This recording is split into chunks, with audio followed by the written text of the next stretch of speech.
अब लगेगी coaching centre की मनमानी पर लगाम। सरकार के नए फरमान के बाद कोचिंग संस्थान में हड़कंप मच गया है। कोचिंग संस्थान के साथ साथ बच्चों के पेरेंट्स को भी सरकार ने हिदायत दी है।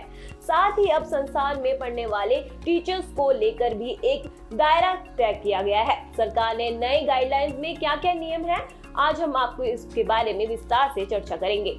नमस्कार, मैं हूं वंशिका वशिष्ठ। आप देख रहे हैं खबर फास्ट का डिजिटल प्लेटफॉर्म। देश के कई राज्यों के अनगिनत कोचिंग सेंटर चल रहे हैं।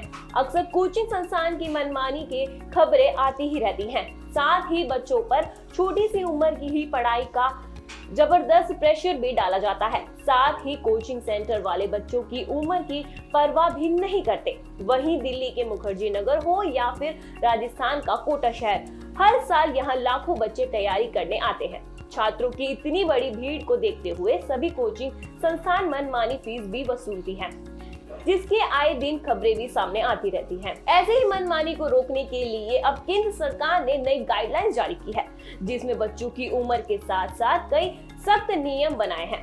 अब 16 साल के कम उम्र के बच्चे किसी भी कोचिंग सेंटर में रजिस्ट्रेशन नहीं करा सकेंगे। वही सरकार ने कोचिंग सेंटर की किसी छात्र के मनमानी फीस भी नहीं वसूल सकेंगे।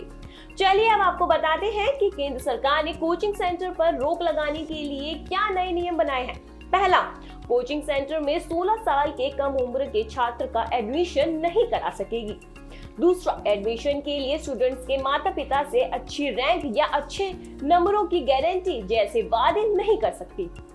तीसरा, कोचिंग सेंटर में जिन भी टीचर्स की नियुक्ति की जाएगी उनकी क्वालिफिकेशन कम से कम ग्रेजुएट होना जरूरी है। चौथा, कोचिंग सेंटर की वेबसाइट होना जरूरी है जिसमें कोचिंग में पढ़ने के बाद अच्छी प्लेसमेंट के बारे में दिया हो।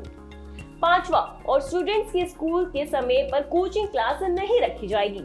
इसी के साथ फीस के भुगतान को लेकर भी गाइडलाइंस बनाई गई है, जिसमें एक कोचिंग सेंटर प्रोस्पेक्टर नोटिस और अपने छात्रों को कम से कम शुल्क में देना होगा। दूसरा, अगर छात्र कोचिंग सेंटर के हॉस्टल में रह रहा है तो बीच में कोचिंग छोड़ने पर हॉस्टल फीस और मेस फीस भी कोचिंग सेंटर को वापस करनी होगी। तीसरा, और किसी स्पेशल कोर्स के लिए एडमिशन के आधार पर फीस में बढ़ोतरी नहीं की जा सकती। हालांकि कोर्स की अवधि बढ़ा दी जा सकती है। कोचिंग सेंटर में टाइमिंग को लेकर भी बदलाव किए गए हैं, जिसमें कोचिंग सेंटर एक दिन में 5 घंटे से ज्यादा की क्लास नहीं ले सकता। कोचिंग का समय ना तो सुबह का जल्दी होना चाहिए और ना ही शाम को बहुत देर तक होनी चाहिए।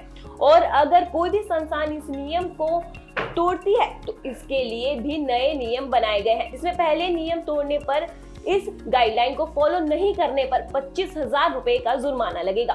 दूसरी बार अगर नियम का उल्लंघन किया जाता है तो 1 लाख रुपए का जुर्माना लगेगा। इस खबर में आज इतना ही। ऐसी ही तमाम खबरों के लिए देखते रहिए खबर फास्ट का डिजिटल प्लेटफॉर्म।